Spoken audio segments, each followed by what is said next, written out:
औरत कितनी बेवकूफ़ होती है। वक्त मिले तो ज़रूर देख लेना। वह सुबह उठी और प्रार्थना करके रसोई में आ गई। चाय के लिए चूल्हे पर पानी रखा, फिर बच्चों को जगाया ताकि वह स्कूल के लिए तैयार हो सके। रसोई में जाकर चाय बनाई और अपने सास ससुर को दे दी। फिर अपने बच्चों के लिए नाश्ता बनाना शुरू किया। बच्चे जब तैयार हुए तो उन्होंने नाश्ता किया। उसने बच्चों का लंच बनाया। इसी बीच बच्चों की वैन आ गई। बच्चों को स्कूल भेजकर टेबल से बर्तन समेटे। इसी बीच पति ऑफिस के लिए तैयार होने गए तो उनकी ज़रूरी चीज़ें निकाल कर दे दी। जल्दी से किचन में आई और पति के लिए नाश्ता बनाने लगी। एक पराठा और अंडा अभी बना ही था कि नन्ही नंद रसोई में आई। यह कहकर नाश्ता ले गई कि मुझे कॉलेज जाने के लिए देर हो रही है। उसी समय देवर भी यूनिवर्सिटी जाने को तैयार हो गया।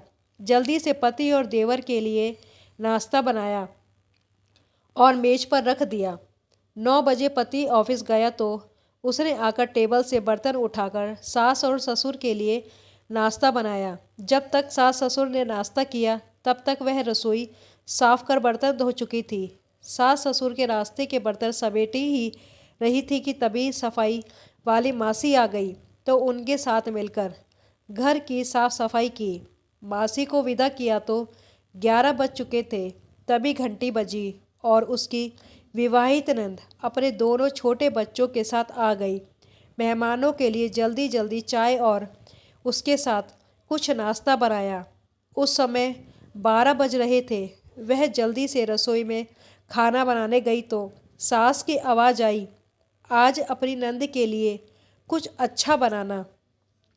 उसने नंद के लिए स्वादिष्ट खाना बनाया और जल्दी जल्दी रोटी बनाने लगी क्योंकि 1 बजे थे और उसके बच्चे आने वाले थे।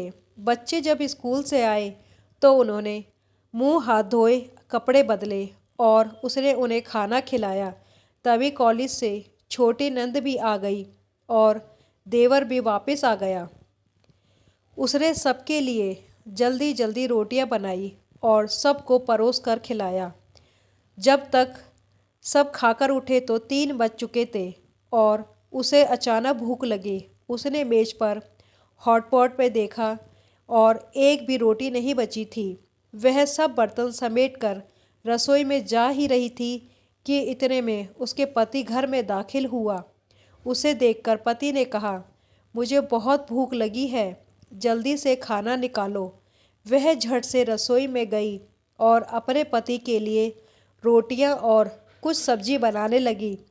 जब उसने अपने पति के लिए खाना बनाया, जब 4 बज चुके थे, उसके पति ने उससे कहा, आओ तुम भी खा लो। उसने आश्चर्य से पति की ओर देखा क्योंकि उसने सुबह से कुछ नहीं खाया था। वह पति के साथ खाना खाने बैठ गई। जब उसने अपने मुंह में रोटी का टुकड़ा रखा तो उसकी आंखों से आंसू निकला। उसके पति ने पूछा, तुम रो रही हो, क्यों? उसने सोचा, मैं इनसे क्या कहूँ?